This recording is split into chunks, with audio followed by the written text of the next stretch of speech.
welcome to the Before You Go podcast. Today we've got the inaugural guest, Coach Wes Carroll from UE. Start off with the best coach over there, man. I know my buddy David Ragland might not like to hear that, but no, he's building. You've been building, man. So tell me about baseball from the age of a kid, how you started. Well, it starts at an early age. It's about motor skills. Hand-eye coordination is everything in our sport. And I think, growing up as a father now to two kids and my son who's a baseball player, just trying to instill some just basic motor skills, hand-eye coordination, and just having a ball around him at all times, I think was so critical. And he's fallen in love with the sport like I did at an early age. But if I could talk to young parents and young kids nowadays, it's about learning how to properly catch a baseball and throw a baseball. It's the number one fundamental in our sport, and being able to teach it the right way. And it's one of those activities in baseball practice that coaches really don't pay attention to. They're just like, hey, go throw and get stretched, go get loose and play catch or whatnot, and then we'll start up activities. No, I feel like throwing a baseball and catching a baseball is the most important fundamental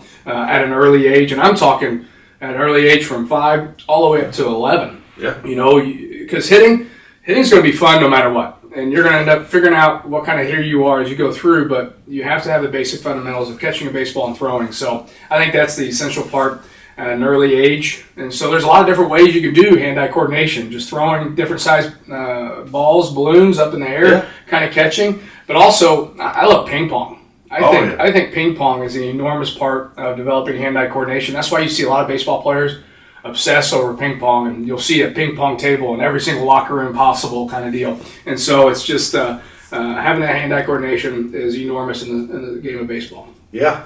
My Uncle Mike played with Donnie Baseball. We were talking about the Hitman earlier, and he is a phenomenal southpaw ping pong player. Yeah. And his sons, every time my dad and I would go down to Nashville, that would be the first thing we do. All right, let's get on the ping pong table. And, as a lefty, he would grab that paddle like that and just kind of turn it like that.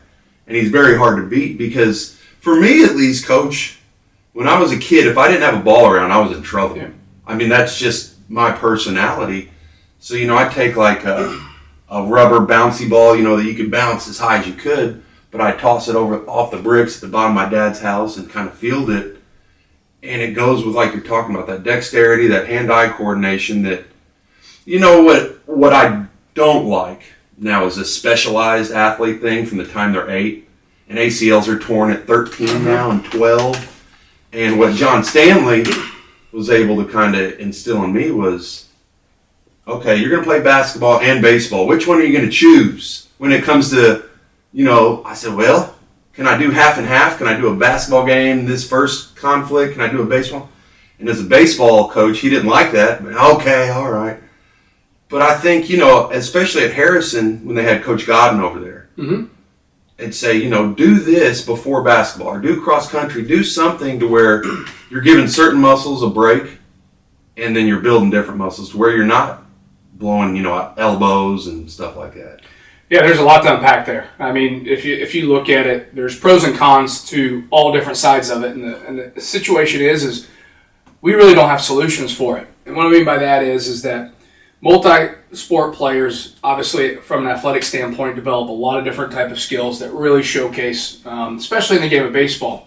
In the game of baseball, I'll give an example, Simon Sherry. Simon Sherry was an unbelievable basketball player and athlete at 6'2.5", could move fluent, and his athleticism sticks out like a sore thumb on a baseball field, right? And so whenever you have those different type of skills come together and then start focusing on one at a later age, then that's whenever I think you have a lot of growth. There's a similar kid here locally that's coming to us in a couple of years who has played multiple sports his entire life, and I'm anxious to see how he develops as a baseball player when he focuses on baseball year-round. Yeah. However, back to the initial conversation is it's a shame.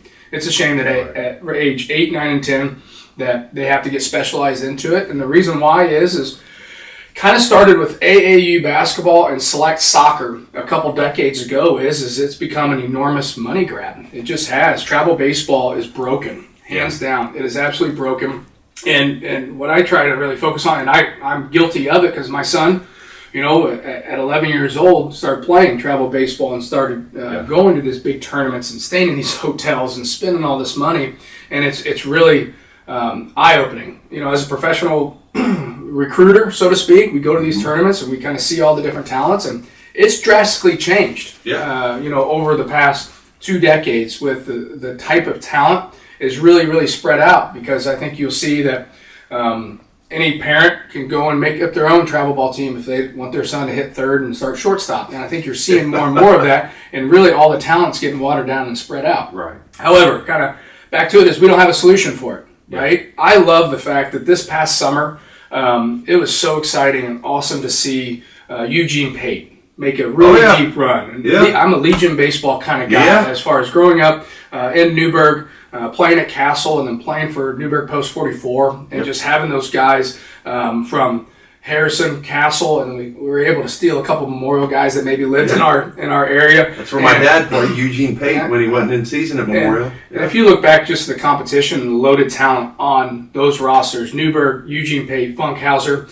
it's just Legion baseball. It's kind of what it needs to be. Yep. It's cost efficient. Yep. You had plenty of reps and you practiced. And I think that's a big issue that moving forward that I'm starting to see more and more is that these travel teams are not practicing. They're just showing up. They're a collection of talent kind of showing up for a weekend and performing and kind of competing. And so what we have to do as parents now is that we have to rely on high school coaches to really teach the game to our sons. And that's what I'm doing right now, right? Yeah. My son is going to North High School. Coach Jones, who I think Good is an coach, unbelievable man. leader. Phenomenal. Bossy guy. And so I'm relying on him to teach my son the basics, bunt defense, first and thirds, cutoffs and relays, you know what I mean? How to, be a Swiss Army knife offensive weapon kind of thing. I'm relying on him because my son in travel baseball does not get any of that, right? It's a great team. It's loaded with talent, but we show up, we play, and then we don't really have any common, we can't defend ourselves for first and thirds, bunt Ds, and just what the game is all about. So that's where I think things are really very challenging. Whereas up in Canada, the travel ball organizations, they don't have high school baseball, so to speak. Are you finding kids from Canada? Oh, gosh, we have a Yeah. pipeline. We've been bringing in international players that are very talented, and they develop, and our university and everything kind of fits to them. So kind of a long-winded kind of answer, but back to it. Specialized at a certain time can be beneficial, though, right? It's that whole FOMO, fear of missing out. But, for me, it came a time where I started specializing on baseball after my freshman year. My freshman year, I was playing multiple sports, and I decided, this is a path I want to take. Yeah, this is a path, and I kind of knew I always wanted to, follow my brother's footsteps. And I had 2 older brothers, which I'm sure we'll get into in a little bit, but be able to just focus on baseball because that's what I gravitated towards at an early age because that's what I was best at, And so specializing at a certain time, I think, can be beneficial. However, that timing for each individual is very unique. It is. Yeah. So I do want to go back to having a ball around. I mean, I grew up, I had 2 older brothers. I lived outside and was at the ball field, football field, everywhere, whatnot. But I always had some sort of ball, and I had this brick wall in between 2 garage doors that I threw thousands upon thousands of baseballs up against it. But also had a basketball goal that I shot thousands and thousands of shots on. When you get tired of this one, you can always switch to that one. And our neighborhood had a bunch of kids who played football. So it was just all these motor skills were learned at an early age, and then confidence came by performing. Man, I had my best friend. He was the best man at my wedding, Jesse Wills. We made up a one-on-one game called Popetry, one-on-one baseball. And he would be Bossy and I would be Memorial. Because my dad went to Memorial, so I could remember some of these players' names because my dad lived on Walnut Lodge and I could always walk over there. There was a big hurler. He was like 6'8", and I can't remember his name. 6'8", jeez. I mean, Ambrose, John Ambrose. Yeah, John Ambrose. And, I would watch and I would think, I don't know that I want to keep playing baseball in high school because that thing's coming in hot and heavy. But we learned that way of conflict resolution. We learned how to work with each other as friends. One-on-one baseball, we'd use a racquetball, and we'd be in Chris McConnell's driveway right next to my house. And, if we hit it in the neighbor's yard across the street, that's a home run as a little kid. And when we hit a ground ball, he'd pitch or I'd pitch, vice versa. And we'd have to figure out, all right, that one got in between the third and no, that shortstop could have got that. And we would go back and forth, and then, all right, we'd come up to something because most of the time, especially in the summer, we were always outside. Yep. And that's how both of our moms wanted it. Mm-hmm. And when it was too hot, it was breaking 100 degrees, and some parents didn't want their kids outside, and we couldn't play football or basketball at the plaza. Well, it's just me and you, buddy. Yep. And we played one-on-one poetry. I don't know how we came up with that name, but that's creative. That was our game, yeah. But, my dad played with like a guy named Robin Courtney. Yeah. And my dad said this guy could do everything in baseball. And I learned a lot from my dad in that aspect. Playing for Quentin Merkel, he was at the hot corner. And then, I started playing the hot corner over there for Bagby at Eastside Little League and on the Romaine Buick teams. And I said, Dad, I don't like it over here, man. He said, that's because if it comes to you, it's coming hot off the bat. You got to be ready. I always wanted to be a shortstop, but I just didn't have the arm at a young age. So it'd either be second or third. Right. But, same thing like you're talking about, Coach. When I got tired throwing that ball and taking ground balls, I learned how to toss that thing as high as I could in the air and judge it. But you learn a lot of things. My dad told me when I was coaching at Bossy, I said, Dad, I'm taking 5-6 kids home every night. I'm getting home at like 9:30. My old lady's mad. I'm not seeing my daughters. He said, well, it could be worse, son. I said, what do you mean? He said, well, you could be at a different school where people think that depending on what they give gets their kid a starting spot. I said, I'm glad I'm where I'm at, Dad. Thank you for bringing it in. But, the game, and he would reinstill in these things to me when I would start worrying about wins and losses. He'd say, why are you doing what you're doing? I said, well, I like to win. He said, that ain't it. He said, you're teaching these young men how to live life through the game. It's a boys' game. And no matter what ball, if it's oval in football, if it's round in basketball or baseball, I believe you're teaching young men or women how to work through things in life and how to focus and stuff like that. I don't know what you think about it. Sounds like your father was one hell of a coach as well. Because well, he was a coach for me. He coached a little bit until he said, "No, I'm going to sit out in left field." But no, the job of a coach or a parent is to get you to explore your mind and to think about all the different angles to learn from. You got to be a professional learner as you continue to grow and as you continue to change your path, so to speak, in your overall career. And so it sounds like he had a lot of wisdom. He did, man. He didn't get enough credit for this wisdom because he would usually just impart it on me and my sister. And I couldn't ask for a better dad. He was the All Sports Award winner at Memorial. He ended up getting it somehow. I showed that award. It's in my kitchen. And someone said something along the lines of, I don't know how Dan Fain didn't get that. And I said, well, Faino was a running back at UE baseball or UE football when they had a football program. So, what he instilled on me was hard work. He valued hard work. And he put it in there for Quentin Merkel. He said, we never had a very good basketball team at Memorial, but he loved playing it. My Uncle Mike would say, your dad thought he was within range when he'd cross half court. I thought, man, that's where I got it too, I guess. But, I learned a lot of things from him, man.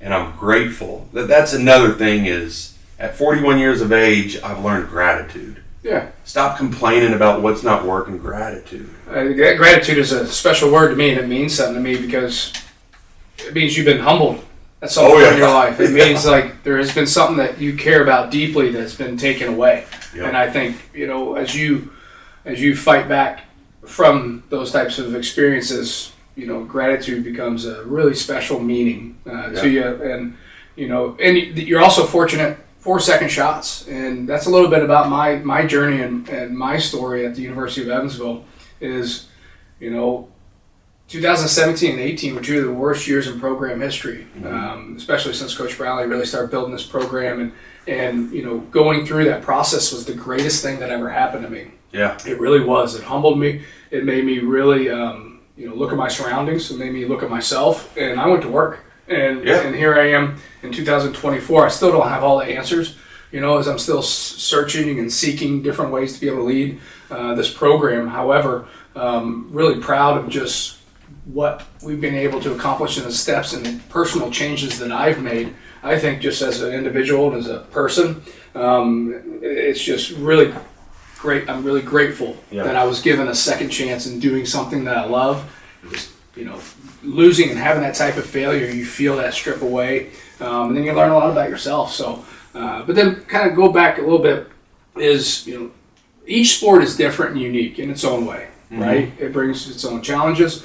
You deal with your own different type of demographic, and whereas baseball is it's about individual performance, part of a team, right? And I think it really challenges you in life way more than other sports as far as because of the amount of failure. I think the significant amount of failure that you go through in baseball and that you have to overcome and understand and process, the mental grind of it all. Sometimes the best place is picking your nose as a 9-year-old in right field where balls never come.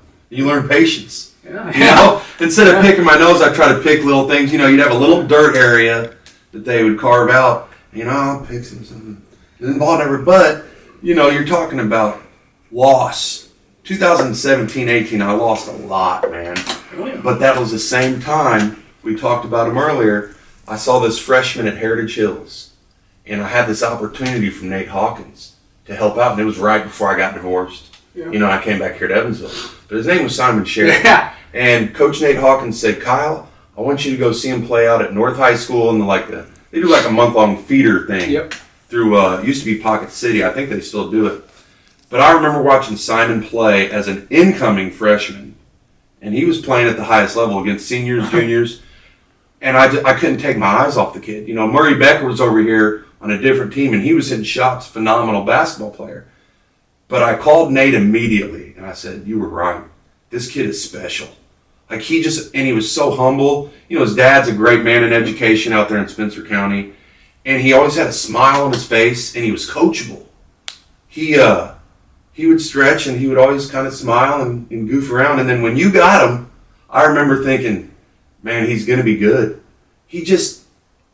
I call it magnetism in coaching, instead of promoting, you're attracting. It's like magnetism. Yeah. And Simon had that just as a kid, as a freshman in high school. I remember on a basketball court, he had perfect form, and he knew how to get his feet behind him and get that elbow in. And he knew as a freshman, I don't need to score. I've got, he started at JV, and then as a sophomore, now he's a varsity starter. He's got Murray Becker. That's my scorer. I need to get it to him, and when he has pressure on him, I can hit from deep. And I'm sure a lot of that went into his baseball career, too. He was a shortstop for you, wasn't he? He was. One of the most talented overall athletes I've had. And, watching him on a basketball court just play free, loose, confident. But ultimately, how I can describe Simon is that he's a fierce competitor. Yeah. A fierce competitor deep down. And what just an overall special career that he had for us. An elite defender at shortstop. And, for him coming in and really being an enormous part of our success building and getting ourselves out of that hole from 18, because after 18, we had 12 wins or whatnot. It's been documented. We talked about it. But I've had, of my seniors last year, 5 of them committed to us after that season. Yeah. And Simon was one of them. And so he's not the kind of kid that's going to run from adversity. No. And he was also a young man that, he focused on basketball 9 months out of the year and baseball 3 months, right? Yeah. So I was real excited to see. Kept that fire alive to where when he got to you. Yeah, then he was focused on baseball year round, and his athleticism, like I said, just sticks out like a sore thumb. Right. But as far as how sports, work, what's fascinating to me in baseball is you deal with all the different failures that you handle and you got to overcome, and the mental self-talk you have to do in order to get out of those slumps. Basketball players that have the confidence and the mental stamina to start off a game 0 for 10, but keep shooting is so impressive. Reggie Miller. So impressive. Reggie Miller always thinks you're going to make the next one. Shoot, and just keep going, and that having that kind of mindset is really unique. It is. And then on a football field, same thing. For a quarterback that maybe hasn't been feeling his way through the first 3 quarters, that fourth quarter 2-minute warning, and next thing you know, they're throwing dimes and they're moving down. Just the mental capacity of elite athletes, I think, is what really separates. Yeah. I was out in Lubbock, Texas when Coach Leach was there, and he had a quarterback by the name of Cliff Kingsbury, and he had a receiver by the name of Wes Welcome. All right. And Torian Henderson was a running back. I mean, I can name these guys off. But Cliff Kingsbury, when I started coaching, I would watch these little YouTube clips he had, and he said something that stuck with me. Play without thinking. And it comes through repetition. You know, and that's what Mike Leach would instill. I saw he didn't have the greatest line, but they would come with these wide splits. They would hold each other's hands, and that's a big split for the line, and they would just shove each other, and Cliff would get it, and the ball would turn, and he'd have it out of his hands. And I believe that's what Mike Leach instilled in Cliff Kingsbury was, don't think. In practice, we're going to do this over and over and over to where you don't have to think about it. You're just going to feel your way out. And, that was a great team to watch. Talking basketball, man, I loved like the Gary Paytons, the Reggie Millers, the Jordans that would be able to understand who to talk trash to and who not to. And Spike Lee made the most critical error in New York Knickerbockers history. He talked trash to the wrong guy in Reggie Miller. That's when Reggie looked at him and did that thing, So I remember going down to Grapevine, Texas for high school, and we would have teams that absolutely should beat us. We had just a bad program until a head coach by the name of Darren Scheermeyer got there. And he would have us say things like, every time we're open, don't ask for the ball, just say, buddy. And we had this team from Dallas come in, and they said, I'm guarding Buddy. No, I got Buddy. And it was just like, all I could do is smile, But what I would like to do is just, I'm fiercely competitive when I'm on the court. I want to win. And I remember just sitting there at the free throw line, and I could see a guy I'm guarding. I'm kind of getting under his skin and say, man, you're really good. Your team should be passing the ball to you so much more. Yeah, I know it. Oh, I got him, And that's part of the game. But afterwards, what I find most beneficial about any game is the handshake line. How you conduct yourself in the handshake line. Are you gracious for the competition that this game gave you? It is tough. I mean, the handshake line is very challenging and difficult because you care and you have a lot of different emotions. But how I look at it is you never want to take away their accomplishments. It's not about you. Right. It's they won the battle. They deserved it, and you have to show them that proper respect, so to speak. But you got to be a good loser and a good winner. And when you're not a good loser and you say things like they didn't beat us, we beat ourselves. That's not sportsmanship, in my opinion. Right, and it's not great leadership. But I go back to just hearing you tell these little stories about your experiences growing up. Is all these young athletes are sponges, and we have to, as coaches, recognize that what we say sticks with them and means something to them. Yeah. So you can't fill up space with words. You have to have productive words and positive speech. Yes, and a good way to communicate. And they're sponges, and they're going to remember certain phrases, certain events, certain moments, and all that. And for me, as an early coach, I didn't realize that. Yeah. We're not winging it, but just trying to go through with energy and things like that. And there's been a lot of things that I've said that I'm like, I didn't say that, from lungs and things like that. Anyways, so just understanding and recognizing that our words mean so much. As any type of leader in any situation you're in, when you speak, other people are sponges listening and trying to find some sort of guidance. Our words have the ability to build up or tear down. No doubt. I had here's Nicely Chungabani. Show your face, Nicely. This was my most coachable player of all time. And I remember at the end of every practice, we would have maybe 5 minutes, and they'd stand around. And I remember one thing, Nicely always did exactly as a utility player, anything I asked of him, man. Anything. And he would run through a brick wall for his team. But I remember, we had some kids that didn't want to do that, and I knew I needed to get them to. And one of my things, it just popped in my head. And I said, we've got to do these things in the first couple quarters, and we've got to spread them out. That way we can do, hey, diddle, diddle, Antoine up the middle. And Antoine Daniels, he just, hey, he smiled. And he was such a good freshman basketball player. I had a kid, Aaron Leonard, that I love to this day, man. And he would score, I think, I've still got the book. We're talking 6-minute quarters. in a freshman game, 38 points in a freshman game. I couldn't get the kid off the floor. Right. And I'll never forget that. Sounds like you didn't want to take him off the floor. I didn't want to. Right. He needed the game as much as I needed the game. And I could see that in the young man. And he would do things like 10 seconds left in the half. And, I want you to attack the basket. And he could see it. And he would start doing that Damian Lillard, dribble back towards half court. And I'm out of my seat now. And I'm doing this thing. And I'm thinking, attack. But I wouldn't say anything. I'd let the kid operate.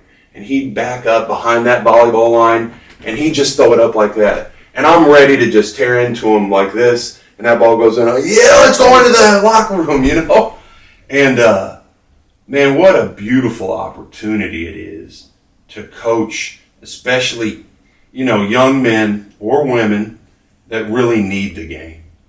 I mean, there's just people that need the game. I needed the game when I moved down to Texas, and I needed my head coach there in Shinra. He would say things like, from the rim to him. And he would pray the Lord's Prayer with us until someone in the school corporation caught wind of it. And I'll never forget, he went in there and said, I can no longer say this with you, but I cannot stop you kids from saying this if you'd like to. That whole separation of church and state thing. And I'll never forget, I was having a real tough time my senior year down there. And I just wanted to be back here in Evansville. Send me back to my dad. And I'd say things to him, and I'd say, I don't know if I can do it. Well, can you just make it through your senior season? And he did something that I'll never forget. I was having a real tough time. He said, I'm going to pick you up and get you a cheeseburger. And we went to Wendy's. And he said, Coach did this for me when I was your age. He said, one day, if you stick with it, as a student of the game, you'll do it for a kid down the road. Mm-hmm. And it's just that continuation of the things, the coaches we had, and then being able to be a coach. There ain't a greater honor in the world that's the best title I've ever heard, coach.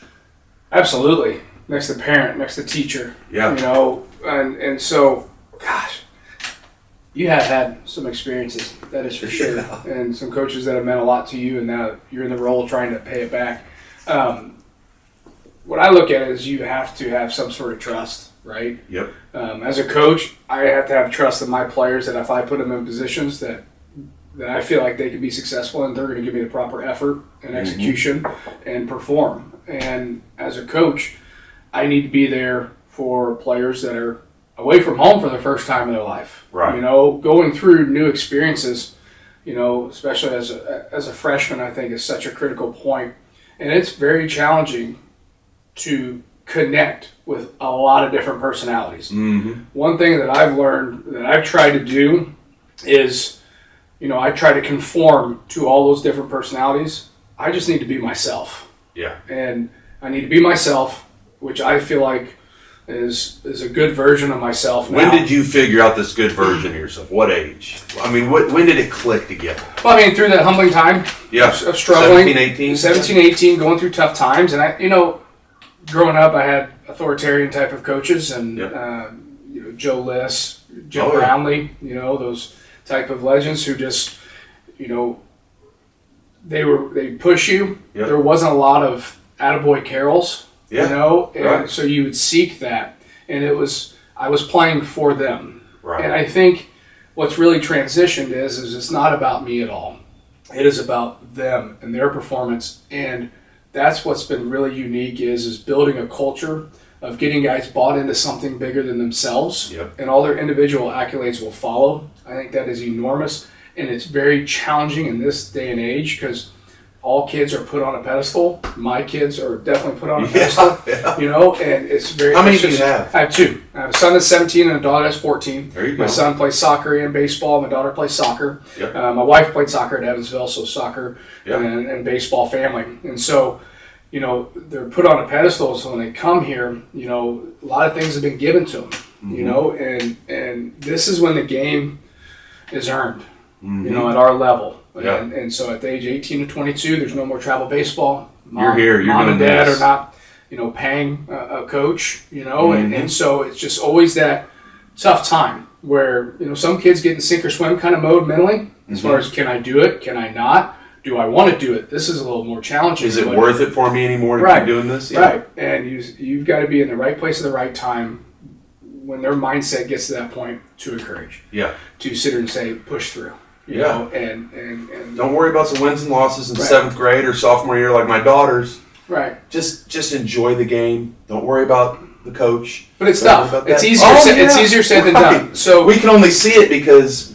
So by having this approach of really trying to not have a wall up between coaches and players, we are all in this together. Yeah. We're all in this together kind of mentality, and you get really lucky as a coach is when you get a collection of student athletes that are the standard, and the standard is what we allow kind of thing. And so my seniors to me have just as strong as voice as I do. Right, they're your leaders on the field. Yes, and in the locker room, at the baseball house, and all that, you know. And so it's really unique whenever you build it. And culture is such a buzzword. Yeah, it really is. Yeah. However, what I feel like culture is just when, and each year is drastically different. Each year you have a different set of personalities that come into the program, that leave the program.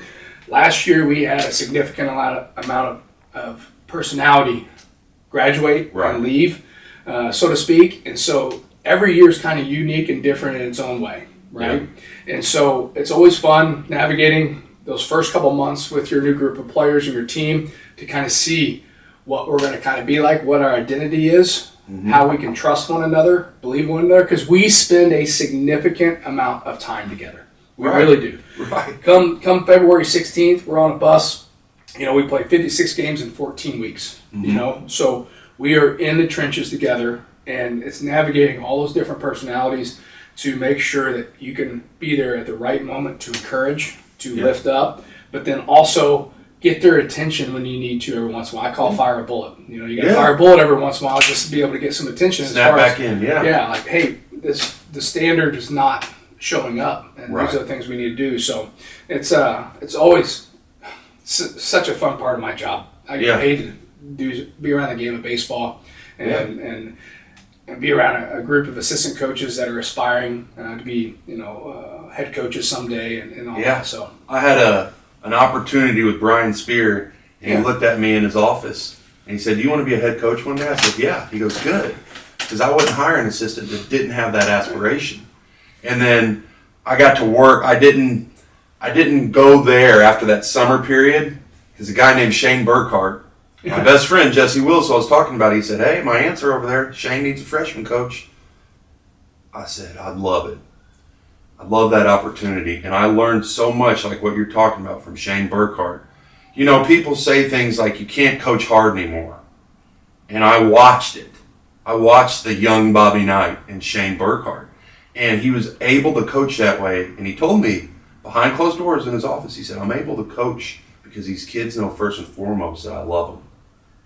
And that's a word we don't usually use a lot as men, you know. And I would try to tell Nicely's team, and I would try to tell my other freshman team in 1920, about halfway through the year, when I'm starting to, start worrying too much about wins and losses, you have that Christmas break in basketball. And I'd come out of that and I'd try to think, I'd try to feel, do you love these kids or not? And if so, tell them at the end of a practice, because I had a tendency to throw the book, in the locker room when we lost a game. We're up 21-8 at the end of the first quarter, and we lose the game. That's not what these kids want to hear. You felt good though, right? It made you feel good. Exactly, right? Yeah. It's not I'm about venting my frustration. It's not about me. It's not about you. And I had to remember, I think I even said something to my dad. I said, these kids didn't sign up for Marine Corps boot camp. They signed up to play basketball. It's a game they love. And the toughest thing as a coach in those moments is body language, right? Yeah. And it's the toughest thing to control because we actually do care more than them. Right. You know what I mean? Because we want the best for them and for the team. We take our thoughts at home. We sacrifice a lot. I've missed a lot of my kids' activities, especially in the spring, and you sacrifice so much, right? And then, you invest so much into figuring out how to have them reach their goals and aspirations. And so, whenever their effort and performance don't match up with your expectations, it's very challenging. Yeah. But you got to push through that and make sure and you have to approach it with a selfless type of mentality. The number one thing I think that nowadays kids that we try to do as coaches and leaders is you have to strip, and I kind of go back to just letting it rip. You have to strip any fear away from you. Hear the old saying, no fear. You cannot have fear on a baseball Great field. slogan. I remember Right? those T-shirts. Love it, Yeah. right? Because if you look at it, what is fear ultimately? Ultimately, fear is focusing on the consequences of failures, focusing on what can happen if bad things come. If Right. I don't perform well, what's going to happen? That's ultimately Fear of what the fear unknown. is. Right. Yeah. And whenever you have that type of mentality, when you have that mindset and you're performing, your instincts cannot showcase. Your instincts will tick down. However, if you can attack something knowing, hey, I've earned this opportunity to be the starting shortstop at the University of Evansville. I've earned this, and now I gotta perform well and things like that. But I can attack the game with zero fear. Okay, I think then that's when anxiety will reduce. Yeah. Because anxiety in kids nowadays of all the pressures and all the different investments parents have put into them and everything, there is anxiety to perform. And if you can eliminate fear, I think anxiety reduces, and when that happens, magic can happen. That's whenever you can attack the game and be that. You're in the zone or the flow. You can be that basketball player that's over 10 and can go and make his next 5 kind of thing. I think that's ultimately, it's a big part of it. Yeah. All right, so we kind of transitioned there A to basketball. A lot of coach speak. Yeah, and I want to give a shout out to David Ragland. Yeah. I fully believe in him the same way Bill Nimnick told you at Coffee Cottage. I believe in good coaches, and he said he'd talk about you. So I talked to him yesterday. Do you remember this conversation from about that time frame, 2017, 18 maybe? When it was Coffee Cottage. And he said, Coach, you said, well, Bill, if you want to come to practice, see if you can hit one. He said, I just want to try to lay one down. Bill Nimnick is a phenomenal human being. And I don't use that word phenomenal lightly, but, I learned so much from him just as a man. When I was a kid, he was my pitching machine instructor. He always lived kind of around me. And Bill never had a problem giving back. I never saw it once. He always smiled and would laugh about stuff and just had a really good demeanor. Still does. Well, real quick, Bill's meant a lot to me. Yeah. Over the past, I'd say, decade, just cultivating a relationship with him, of him caring. Even in my darkest times, in those tough years, he would text me, and something really stuck out with me there in 18. Because Bill didn't pull any punches. He'll tell you. He was a straight shooter. Yeah. And, it really hit home, but it also meant a lot at that time, is we ran into each other, and he says, you know what, Wes, I've really enjoyed your teams over the years because of how your players have played. Yeah. This team is not that. They don't get on and off the field. They don't play with any kind of hustle, and that hit home. It's hard to watch a baseball team from the stands like that. Right, and just Bill being honest with me meant so much, and so it did, and that was a big moment. You know what I mean? Yeah. For me, hearing that, because I've always taken pride in that as a ball club. Win or lose, our guys are going to compete their tails off, kind of thing, and play and go about the game the right way.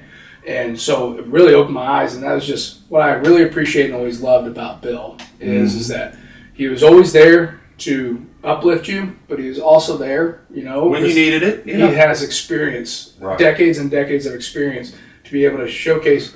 It doesn't matter if you're coaching a fifth grade basketball game or coaching a Division I baseball program. Leading and having your players play a certain way is always win or lose a standard. Win or lose, play to the final bell. Yep. Chris McConnell was my 7th and 8th grade AAU basketball coach. And in 8th grade, we had lost to Washington Middle School in the city championship, 6th grade, 7th grade, now it's 8th grade. Dale Naylor was our coach, phenomenal man. And Chris came in there and gave the speech before the game. And he said, and I stole this from him. As coaches, we, like David Ragland said, we learn what works, we keep that in our tool bucket, and what didn't work, we get rid of that. And that's any aspect, any career in life. But what Chris McConnell said was, if you boys play with everything you've got until the final buzzer, you won't have anything to regret. And we didn't. We ended up winning that city championship. So fast forward to 2012, I've got my opportunity to coach for the first time. Rancho Minerva Bulls out in Southern California. It's my last year in the Marines. And I remember asking Ethan Gores, who's my shooting guard, I said, Ethan, how many games what was your record last year? I don't know. And that blew my mind. How do you not know I would take it home with a pencil and every little game, write down the scores. And I said, well, how many did you lose? He goes, all of them. And I said, okay, so you were over. And we were in that 8th grade city championship game, and I used that same line. And these kids pulled it off. And I've still got that basketball. You know, the parents said, hey, you know, if you want to come out, we're going to have a pizza party. And I said, absolutely. You know, and I told my wife at the time, I said, I'll be home within an hour after this. I'll get in, I'll get out. And they presented me with a ball that was signed by every one of those players. And I've still got it, and I still look at it. Now, I got spoiled, man. I wanted a city championship right off the bat. And that's a hard thing to do because then that's my standard. Yeah. And I've learned that I can't strive for perfection. I just got to strive for progress.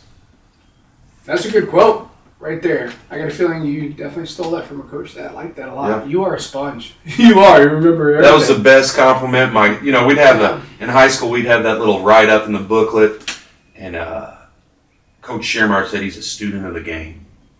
And when I went to my first interview with Burkhardt, I said, that's what he said. He said, all right, we had another interview, but this is yours. And I learned so much from Burkhardt, too, you know. I'm never outside of being a student. My dad told me, if you quit learning, you start dying. You have to keep learning your whole life, or what is the point of living? Couldn't agree more. Being a professional learner, and that's something that has always impressed me with my brother Jamie. You know, now we're talking turkey. All right, yeah. A 12-year big league career, and for him, he is a professional learner. He is continuing. He could be retired, and what he's trying to do is to continue to learn. So darn impressive to me, and it's been a leader for me. You know, he is the standard. He is my mentor, and has helped me. Was he the middle brother? Was he older brother? He was in the middle. Yep. So you were how much younger than Jamie? My oldest brother is Jason. He's 7 years older than me, and Jamie was 5 years older than me. So Jason, you got to watch this stuff. Oh gosh, yeah. I got very fortunate. Both were elite athletes. Jason was an absolute freak on the football field. Went to IU and played football. And, you know, being 7 years older than me, I looked up to him. He was a monster. He was just big, 6'4", 280, you know, and all this and that. And then Jamie was kind of the runt, you know, the in-between one who was really fast and just really skilled on a basketball court. You know, as a point guard, he was just shifty and low. Where did he go to high school? Castle. We all went to Castle. Okay. And then, you know, playing baseball. But I learned it was really unique because Jamie went through a very challenging situation. In his pro career? No, this is back in high school. 1991, his junior year in high school. He's playing a pickup game of basketball in a march with a couple buddies. Mm-hmm. He went out on a 9-foot goal, went up for a dunk. Guy took his legs out, and he snapped both bones in his forearm. Right arm? Right arm. Was he a righty? He was a righty. Oh. So this is back in 1991. So technology and everything not as advanced. Right. You know, and so put it in a cast? Yeah, kind of deal. And he said, hey, you might never be able to throw a baseball again. And I remember it plain as day. I just remember all that tragedy. It was a very tragic moment for our family because Jamie had a really good sophomore year, started to get recruited, you know, and all this and that. And it was devastating, you know, for him to hear the news you might never throw a baseball again. I'm sure his world felt like it ended. Absolutely. Yeah. And 6 weeks later, I'm in the front yard playing catch with him. Yeah. And I started seeing just the type of mindset. He's 5'9", $170, soaking wet, and played 12 years in the big leagues. Yeah. It wasn't because of his overall physical ability. Yes, he was gifted, he was fast, he was twitchy, he knew the game. But it was in between the ears. In between the ears with Jamie Carroll. And so I learned a lot of that. Whereas I was a little different. You know, I was a big, chunky kid who, you know, from an early age. When did you start hitting dingers? Early, just because I was big. Yeah. I was a chunky kid that could move. Yeah. Right? And having that combination, I had success in baseball and I gravitated towards it because like anything you're good at, you want to do it over and over and over again, right? And so I hit. It was the only thing. In John Kruk style hitting? It was one of those, but at an early age, like I gravitated towards it, and because that was the best thing in my life I was good at, and so I wanted to do it as much as possible. Right. And it just kept compounding overall confidence and belief that I had. And then, so I was different because Jamie was a little guy, and Jason was really big and really good baseball player too, but he ended up playing football. But baseball just was one of those things where I knew, and I loved playing football. Yeah. And I actually really did like playing basketball. I just couldn't shoot for shit. Yeah. So it was one of those things where you get to high school and like the coach told my Uncle Mike, he said, I got enough 5'9" guys that can't shoot. They can dribble. No doubt. No doubt. So baseball's that unique sport where no matter how big you are, tall, short. There's a place for you on the diamond. There is. And so, so that was kind of a big part of growing up with those two older brothers, man. It was incredible over our experience and just parents that, put us in positions of success. My dad sacrificed a lot, especially even with his health. To this day, he worked midnight shift at Alcoa for 29 years. Sounds like our dad's probably rubbed shoulders in that line of work. And he never missed any of our activities. Yep. And my mom worked a couple jobs at times, and they just really worked hard to be able to have us reach our goals and aspirations. And so, sacrifice. You talk about being grateful. Yeah. Yeah. Very, very grateful for the position that they put us in, and then we were able to take off with it. And so that's what's been overall unique about it. But Jamie's meant a lot to myself, and for him to navigate a 12-year big league career is pretty darn impressive. It is, man. You mentioned your older brother going to IU to play. I had this guy that I watched play in Roberts Stadium as a kid. He played for Bossy, and he was 6'4". His name was LeBron Williams. Oh yeah. Oh gosh, yeah. And I would watch him. He had those quick twitch muscles, or fast twitch, whatever they call them, and he could leap and bound, and he might get 5 rebounds in a row because he might not put it in, but he was going to get the ball until it went in. Oh, yeah. And he helped out with the running backs. I think Carrington Crutcher was his name at Bossy. And LeBron was real laid back and smooth, and he was sitting over there by Hoot's office at Bossy, and he had his, that James Dean pose where one leg's up against the wall. And I said, man, this is my opportunity to talk to like a childhood hero. And I went up to LeBron and said, LeBron, I know you don't know me. My name's Kyle Henning, but I've got questions for you. And I said, what's the difference between what got you to IU, and I believe he was the leading rusher in the Big Ten at the time, and what you're seeing now in these kids you're coaching? And he didn't skip a beat. He said, that's easy. He said, the kids now want to tell you how great they are. He said, when I was coming up, I had to work for how great I wanted to be. And he said that's kind of what carried him through from Bossy being a basketball and football player to IU being a running back at 6'4". That's uncommon. A 6'4" tailback. But LeBron gave back to his community that helped him. And that's, I believe, one of the most inspiring things of seeing is people that benefited from these coaches that taught them aspects of life through the game, and then giving it back. I think you bring up a really big point. LeBron was trying to say is I feel like social media has changed it. Oh my gosh, yeah. Social media has. I want to be seen. Yes, and about the likes and clicks, and for me, I just can't wrap my head around it because I didn't grow up in it. Right. I kind of grew up before the internet, so to speak. Right. My kids like to tell me that, but it's just one of those where I can't comprehend what their mindset is and what their thought process is. My daughter's 14 years old, right, and she started to get on social media, and my son who plays multiple sports, the attention that they it's almost like a recruiting tool now. I'm sure for you. It's sad that we're hunting, or we fill our bucket of joy based on likes and clicks and things like that. Whereas, and then I kind of go back to my main point is what I see year in and year out is a lot of kids that commit. They put on social media, that I've committed to such and such university, 3 months later, Division I baseball, and then they stop working Yep. Right? They got their adrenaline rush and the satisfaction of Instant all the gratification. attention, instant gratification, and they stop working. Right? You see it year in, year out. I have a young man. I have a great story. I have a young man on my team right now who's a senior, who means a lot to me just because who he is and how he goes about his business.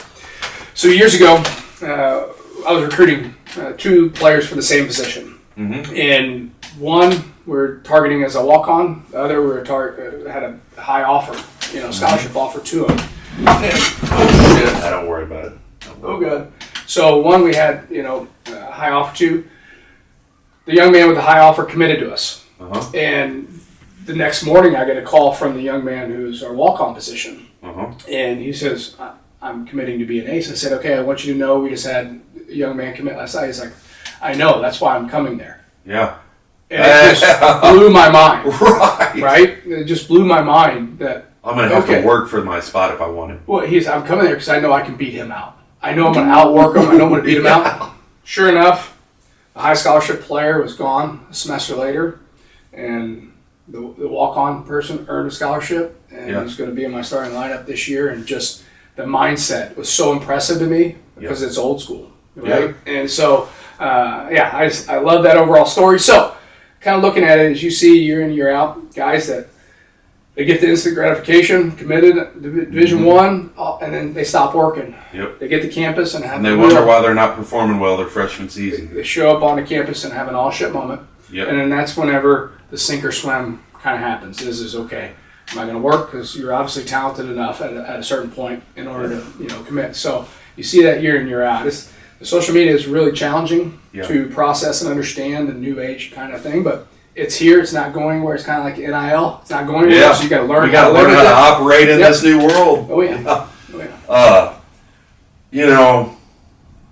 When it comes to that, having to work for it, having to work through some adversity and stuff like that. But I want to go back to David Ragland. Let's do it. Rags is. You talk about coaches at certain levels, right? At the Division I level and a lot of different sports. Mm-hmm. There's massive egos. He has ego minimization, man. He's so humbled, has no ego, and just so personable. You see just the impact he has on our campus, right? Oh, yeah. Around all the other coaches, and how he is who he is. Yeah. And he's really he looks you in the eyes and he says exactly what he means. Yeah. There's no fluff. He's been awesome, and also I love his coaching staff. Craig Snow, who, I played here when he did. Is such a just down to earth, awesome person. Yeah, they're really good, humble people that work. They're worker bees, and so I am really looking forward to the future of Aces basketball. Yeah, continue to navigate and build. Because of the person he is, kind of thing. And so that's a direct reflection of what we have going on right now within our university. Yeah. President Petroskevich has been an unbelievable leader going on year 8. Mm-hmm. But really, Ziggy Siegfried, stepping in the AD role, going on his 4th year now, has been just a breath of fresh air when it comes to leading, to being organized, to communicating, and being so darn supportive. Whenever you're at places, and sometimes you feel like, who's working for who, right? Yeah. As far as, for me, I think as a leader in an athletic department, we need to be working for the coaches and for the players. Yes. And there's times where you feel like, oh no, it's the other way around. Yeah. I'm working for the business administrator to make sure my budget's right. I'm working for the AD, things like that. Having that feel has been unbelievable to have. I've heard something from an AD named Larry Cochran. Larry. And Larry said, I want you to coach. You let me know what you need from me. Yeah. That's an athletic director at its finest. Yes. And be able to problem solve. Not just being an ultimate stop sign and saying no out of the gate. If I go in there with an outlandish request and all that, I need to go in there ready to problem solve. Yep. I need to have solutions for different areas, right? Yep. Not just ask for a handout. And then being able to work together to figure out, that's when growth can happen. And that's what's happening right now at the University of Evansville within our baseball program.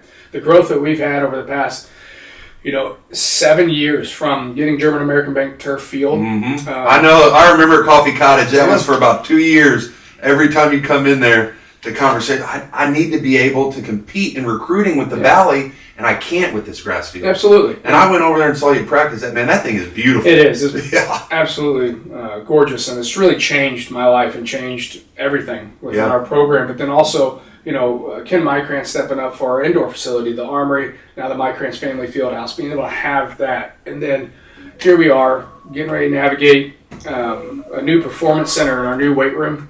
It's going to be awesome for all student athletes at U of E. But the big time thing that means the absolute most to me is that I have a former player in Kyle Freeland. Yes. He met his wife, Ashley, here at UE. She played soccer. And, he has had an unbelievable major league career so far. And for him to believe in this place and the overall student-athlete experience and give back a significant amount of money to build the Freeland Clubhouse is going to ultimately elevate our program even more. Yeah. And so I couldn't be more thrilled to have him back in town here in a couple months as we do a groundbreaking ceremony and really build a state-of-the-art, first-class baseball facility for a lounge, locker room, sports medicine. He's giving back. And I think, just seeing all the charity work that he has done over the years, with Special Olympics and everything that he does in the city of Denver, just warms my heart to know that he is representing the University of Evansville and our baseball program very, very well. Well, Coach, before you go, you got any other pearls of wisdom I can pull out of you? Oh, I don't know. I got a lot of good one-liners that I always use in my guys. It pays to be a winner. The world treats winners different than it treats losers, and all those good things. But ultimately, you have to have a foundation and pillars of success that you can always lean back to as a coach. That mean something to you, and you can't be fake. You have to be yourself and be real. You can't pretend to be a certain type of style. Find your personality, find who you are, and ultimately lead with that. And the right type of student athletes will gravitate towards you, and others won't, kind of deal. And just put yourself out there. Be vulnerable. I think my mom used to always say to me is when you're vulnerable, that's when you can have the most growth. And I really that hit home to me. And so I think as coaches, we try to be this ego, we try to be this figure in front of our student athletes, and that really isn't a glimpse of who we are. Be yourself, have your personality, ultimately build trust and relationships with them, which is tough, challenging, and everything. But if you can just be yourself through the process, I think you're going to be happy with the version of yourself out there leading whatever program you're leading. All right. Well, my mom had a saying, and we'll end on this one.